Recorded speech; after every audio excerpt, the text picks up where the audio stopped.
sometimes will call and say, how does she feel about, yeah. and the biggest misunderstanding in recent celebrity gossip is about Taylor Swift and the Super Bowl halftime show. Right in the first few seconds, let's be clear, she says no formal offer ever came her way. This isn't a case of her turning something down, it's a case of nothing being on the table. The story behind those rumors reveals much more about how media narratives and assumptions grow. Stick with me as we unravel how this rumor started, what Swift actually said, and why it matters now more than ever. In recent media sprawl, it was claimed Swift refused to headline the Super Bowl over rights to footage and compensation demands. But she's now pushing back, insisting that those reports are wrong. She clarified that Roc Nation, the NFL's halftime production partner, and her team have a good relationship, yet no conference room conversation ever happened about her headlining. Her words aim to reset the narrative entirely. That revelation flips the script. Rather than a rejection, it was simply never an offer.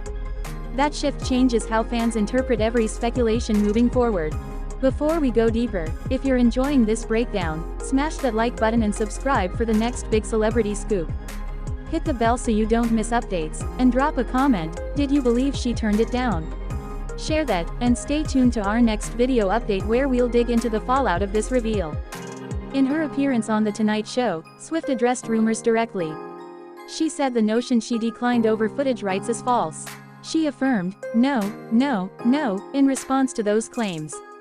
She noted that while her teams sometimes get asked how she feels about the Super Bowl, those inquiries are informal and not part of an official deal or negotiation. That's her way of disentangling speculation from fact. She also praised Jay-Z and Roc Nation, emphasizing there's no animosity in that area. One crucial point: she never had an official offer to decline. That's central. Many outlets ran with headlines about her rejecting the gig. In truth, she says she never received it. That's a massive difference. Rumors can get messy when assumptions fill the gaps. Here, Swift is trying to put a stop to assumptions. For her, the distinction between asked what she thinks and offered the stage is everything. Clarity on that front reshapes her involvement in the conversation entirely. Swift also explained why rumors about her relationship with fiancé Travis Kelce came into play. Some asserted she declined because she couldn't balance the football season and the preparations. She said that's not the reason, but she is extremely emotionally invested in his safety and the intensity of his season. She described football as violent chess, and said to imagine juggling concern for him with choreography planning. That emotional weight is something she says she needs space from during the season. Still, she made sure to point out the decision has nothing to do with Travis, emphasizing that he would support her doing it. Her choice is framed as personal, not relational. The optics, though, are powerful. The sports-music crossover always draws huge attention, especially with her being engaged to a major NFL player. Because of that, the public automatically connects her decisions to his career. In her eyes, though, it's a boundary she's drawing for herself, not a commentary on their relationship. The nature of the Super Bowl halftime show itself adds layers. It's produced by the NFL, Apple Music, and Roc Nation. Jay-Z's Roc Nation plays a gatekeeper role in selecting headliners. Given Swift's proximity to that infrastructure, it fueled assumptions she was in active negotiations.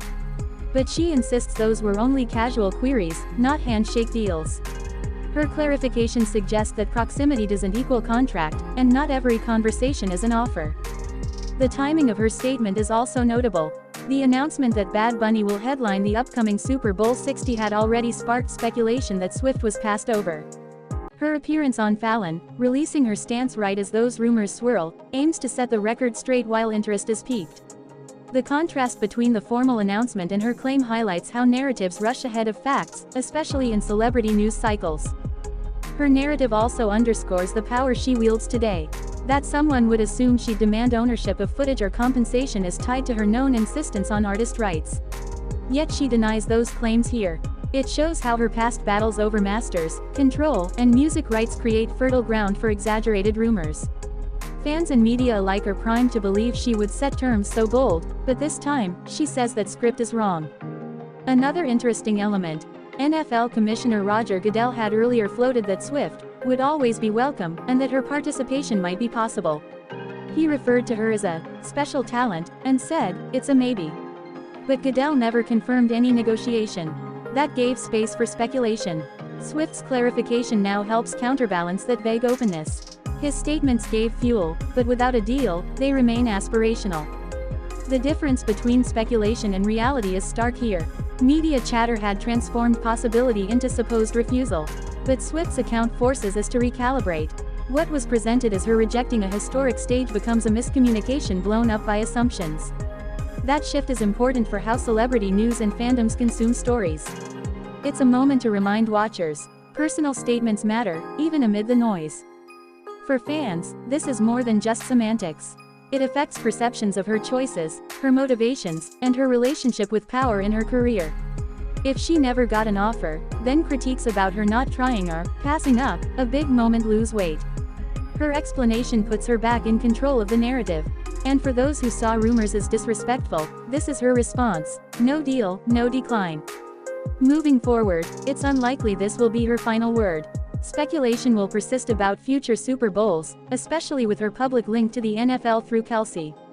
But for now, she's made her stance clear: there was no offer to accept or refuse.